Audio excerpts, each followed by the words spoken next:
Chatunga Bilamine Mugabe and Tobias Mugabe Matonodze remain in custody at the Alexandra Magistrate Court after state prosecutors delayed proceedings today, signaling that a high-stakes plea agreement is in its final stages of negotiation.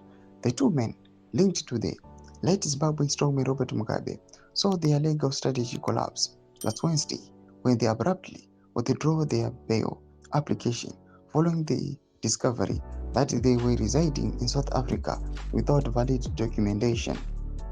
With the court pushed to March 24, 2026, the case has become a focal point for the tightening of immigration enforcement against the Zimbabwean political elite. Salabina mashkobranyi gwachinzi Mugabe heirs in illegal limbo, plea deal looms in illegal entry case. That was subscribe or like on the bell icon. Timna na mobranyi kwa mchinzi. The appearance of Chatunga Mugabe, the youngest son of the late Robert Mugabe, highlights the stark contrast between the former ruling family's past untouchability and their current vulnerability. Following the 2017 military-assisted transition that ousted his father, Mugabe family has faced increasing scrutiny over their business dealings and legal standing. This specific case involving immigration violations underscores that the end of the diplomatic shielding that once protected the Mugabe name.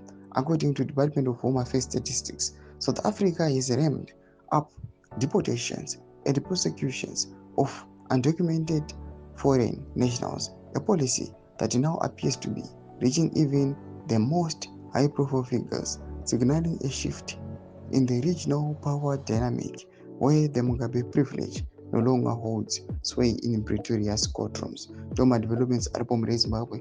Panapa section medu za hura email to the pump so page it. Subscribe or like, chat on the bell icon.